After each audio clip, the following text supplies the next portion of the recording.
All right, folks, from the shores of the Great Slave Lake up here in northern Canada, Yellowknife, Northwest Territories to be exact, going all the way to practically the opposite end of the continent, over in Florida, to talk to one of the nicest guys you can possibly talk to on the line, Obituary's John Tardy. How are you doing, man?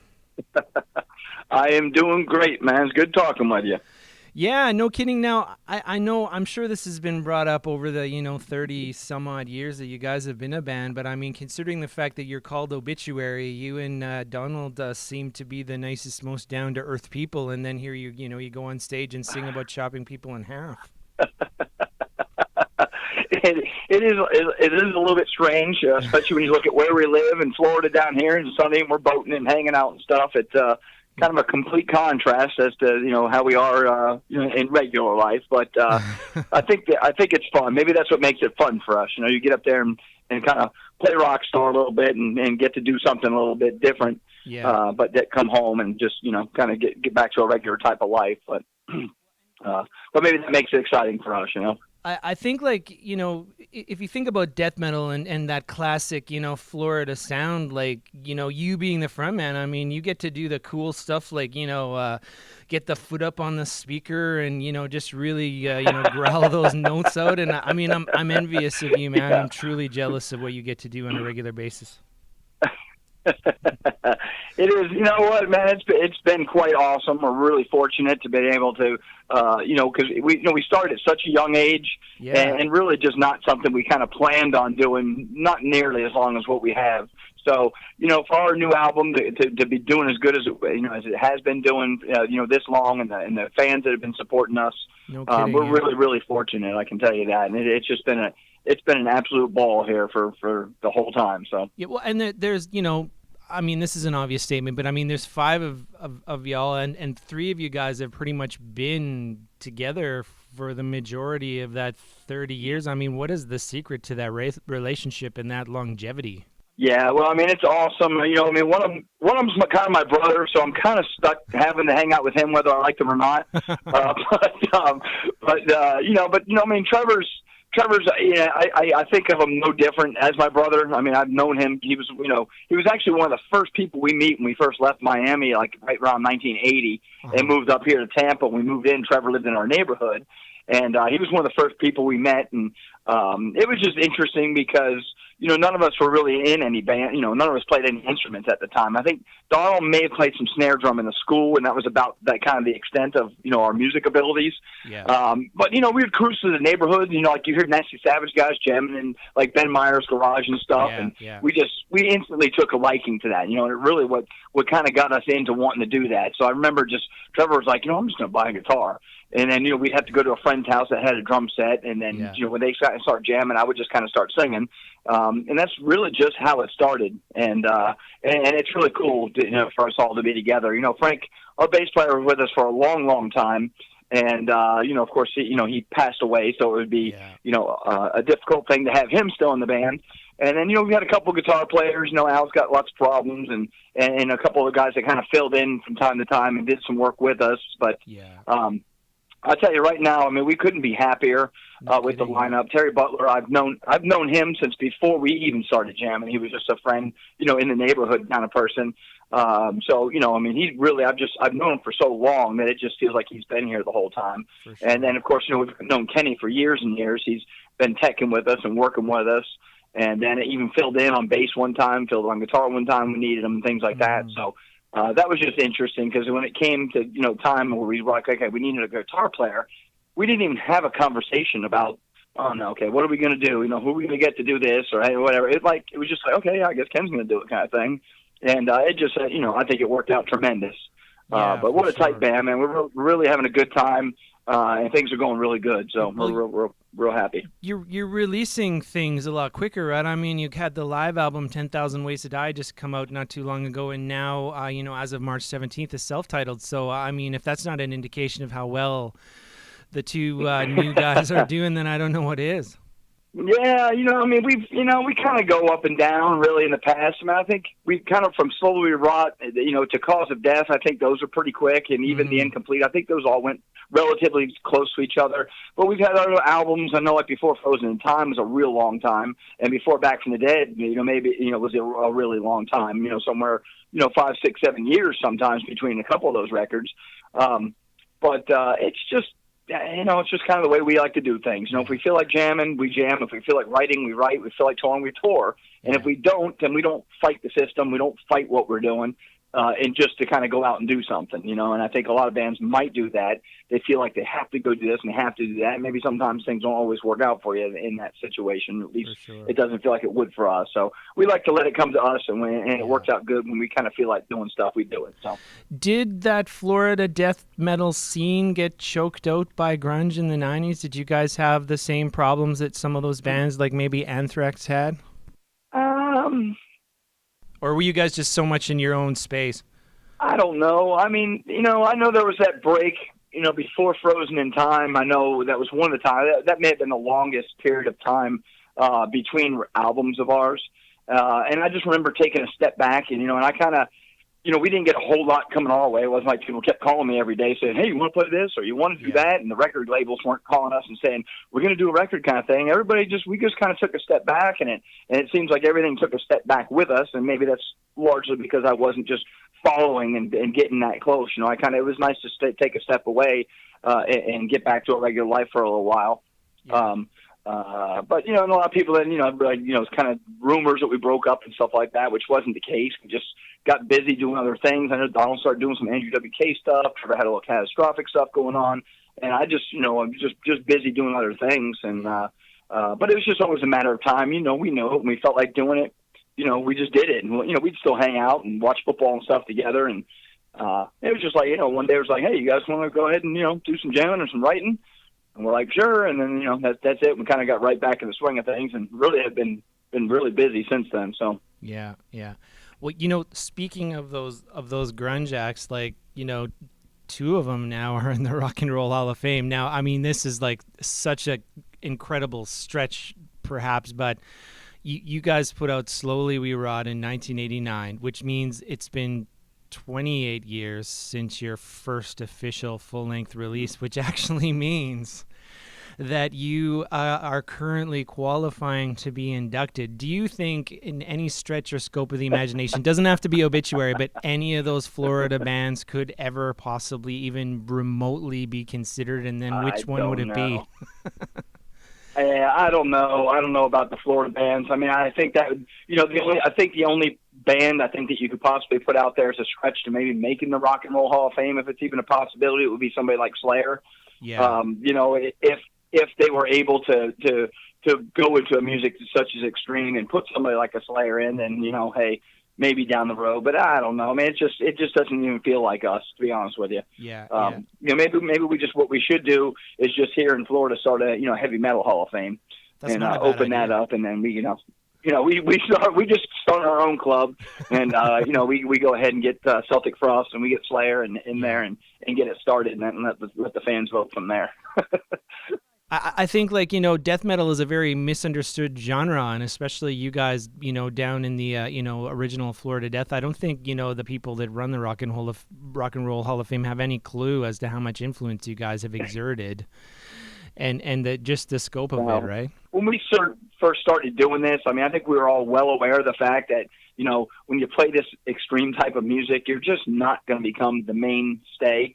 It's nice not to necessarily be underground, because that's even, that sounds good for a lot of people. Yeah, we just want to be underground, but it's like, that's kind of really stretching it to try and actually make a living or try and do anything.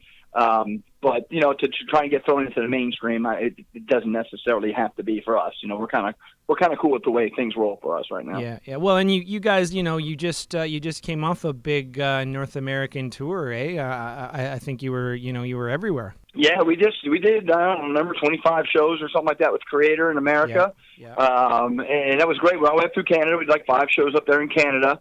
Had a good time on that run. That was awesome. We got another little run we're putting together up and down the East Coast We're calling it the Redneck Run because we're just kind of hitting some smaller cities like Birmingham, Alabama, and some off, much smaller places up and down the East Coast because we get lots of fans email from these places. How come you never come here? Yeah. And the big shows don't go through there. So we just want to go do a run up. We're doing like 12 shows or something like that. And it's just some of these smaller cities kind of over and our way, which should be fun. And we have a busy festival season. We're getting ready to run around. And, also working on a European tour right at the end of the year, which I cannot mention yet because it's not confirmed, but hopefully here any day we'll have some word on whether that particular tour is going to happen. But whether that one does work out or not, we'll certainly be making some time to go over and tour Europe for the new album. So. Right on. Well, speaking of the new album, you chose to self-title this one this time around, but from what I understand, the band felt that the tracks were so strong straight across the board that pick a song title as an album track was a bit of a difficult endeavor. Well, who's kidding who? I think every band at some point in time you're just kind of allowed a mulligan and you're able to get away without having to come up with a song title or an album title. So let's just cut right to brass tacks and say we just pulled the mulligan on that one. But it really was just kind of that, you just think, it's nice to just have that one album that you put out that is self-titled. But, the further we did get into it and the more we kind of started about it and then just the simplicity of Andreas's artwork that he kind of did for us, that we just, we love the look of that plain logo against the black background and nothing else in the front of it. And so there's just lots of little things. And and I like to think back that, we're just, some of these songs we were really just getting excited about. It just kind of feels like some of the best stuff that we've done. And then it just feels like there's so many of those, on the album, at least to me, that, I just really, really proud of what we did and for it to come all together like that and just be self-titled the way it is, just really seemed to work out good. Yeah, well, exactly, and you guys self-produced this time as well. So, I remember when the previous album came out, there was quite a lot of talk on your social media and so on and so forth, just about how you were clearing out the studio and you crowdfunded and so on and so forth. But now you're You got Kenny and Terry, the two new guys in on it, and this is their second album. So I would imagine that everything now is firing on all cylinders. I guess the proof is in the pudding. The album sounds incredible. It is, and we for the last handful of albums, we have our studio here. We do all the tracking and record everything here. The last album we actually mixed ourselves. Maybe to a fault, but we were having kind of fun with it and whatever. But this time we did kind of wrap it up. It's actually the first time in our career that we didn't sit and physically sit in the same room and mix it with a guy. But the same guy we use for our live shows has a studio up in New York, and he actually wound up producing that record and mixing it for us. But I'll tell you, it was a little bit of a challenge. Because it took a lot of him doing things and recording and sending it to us and us sitting here listening and going through things with him to get it to make us happy. Like a lot of the things that we do, we're just accustomed of doing it ourselves. Whether it's just our website that we build and design ourselves, all of our merch store and everything, we do it all of ourselves. It's just, we record our own albums. We take care of all of our own business. We're our own management. We call and we book our own flights and we do our own stuff. And really the only thing we have is two booking agents, one in America and one over in Europe that, physically book shows for us because that would be pushing it. But we feel better being hands-on. So this being the first time that we were actually, having to get recordings sent to us and listen to them and then go back to Joe and go back and forth. But it was a little bit of a challenge, but it was kind of fun, but it really did work out good. I think Joe did a tremendous job. It's definitely probably our best sounding album that we've ever done. And it just goes to a lot of time. People spend a lot of time listening to the songs, which it gets fun for a while, but man, by about from the time you start writing the songs to you're rehearsing the songs, and then I got to listen to them a whole bunch to come up with all the lyrics and things, and then I got to record because I sit here and hit record on pretty much everybody. Me and Donald, but me a lot of it. I'm sitting here actually recording these guys, so I get to hear these songs about 1 million times a piece before they're actually finished. But it's still kind of cool when you first get that thing and you get to listen to it and it's done, and it's kind of fun. But the studio can be quite challenging, I'll tell you, especially for me and singing and things like that. It's a very challenging situation. Yeah, yeah. I was shocked of some of the swag you guys were giving away. I mean, this is taking it back now, but some of the swag you were giving away to just crowdfund to get the studio sort of pseudo in shape. I mean, I think Yep. that the snare drum from Slowly We Rot, I think, was one of the things that was up. That was, and the crowdfunding thing. I tell you, it was an interesting thing to go through, and the best thing to come out of it is, those 900 kids or so that actually went out and supported us and helped us get that thing kicked off and underway with what we were trying to accomplish. Is the best thing of it. On that flip side, we really just had way too much stuff that we offered, and it was, when I tell you all three of us sat out here, we boxed up every piece of that. We ordered every bit of that stuff and came up with all of it, shipped it all, and did all that. And it was just endless amounts of work.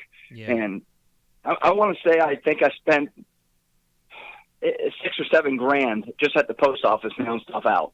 Oh, wow. It was just absolutely amazing how much time and effort that thing was. It really was. But, it was an experience. I'll give you that.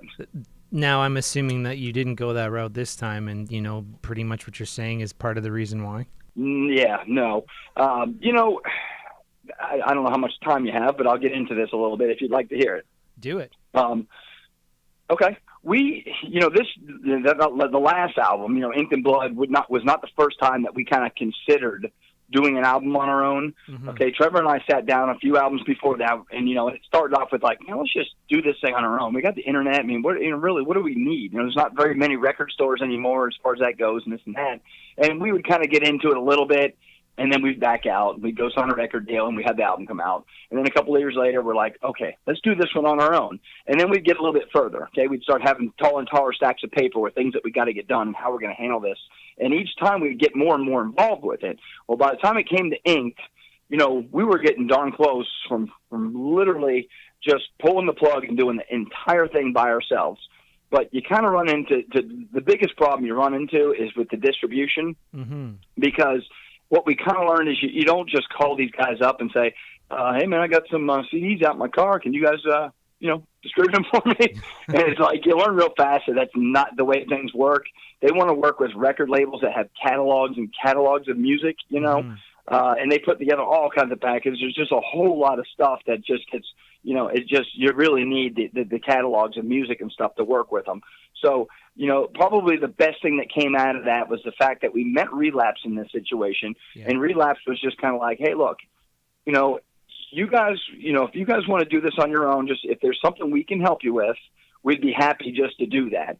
So, it enables us, unlike all of our early music that like stuff got released on Roadrunner. Mm-hmm. We don't even own any of that to this day. We still don't. So I couldn't go put up Cause of Death and Slowly Rots. And that's the most painful thing. I really tell you, as a young kid signing those contracts, and at the time we did have music attorneys look at it and we were like, yeah, these are pretty standard and this and that, to find out that it's like, really? We still can't do it. And they're just absolutely horrible contracts.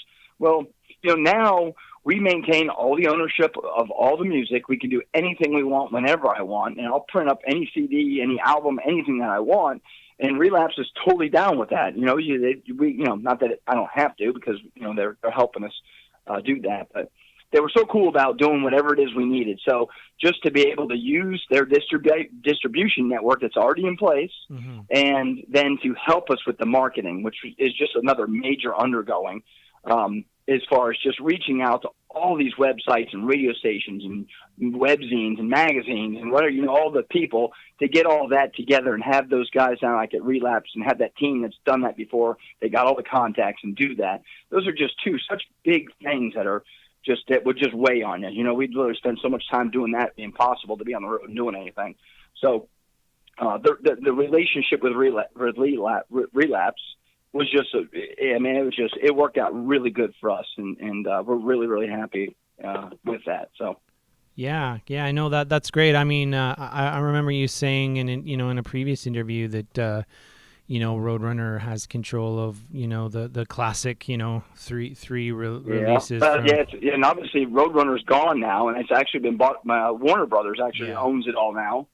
You know, and they're obviously big. It kind of makes me wish sometimes, you know, I'd like to walk down to a Warner Brothers office, wherever they are, you know, and just knock on somebody's door and say, hey, you know, those reels that you got back there, you guys aren't doing anything with them. You know, you think I can have them back? Be like, but, there's a John Tardy from a band called Obituary here. Who? He wants his masters. Look at the very bottom of your stack of the things that you guys care about. You can dust those things off and just sign them back over to you. Here, I'll give you $50 and we'll call it even.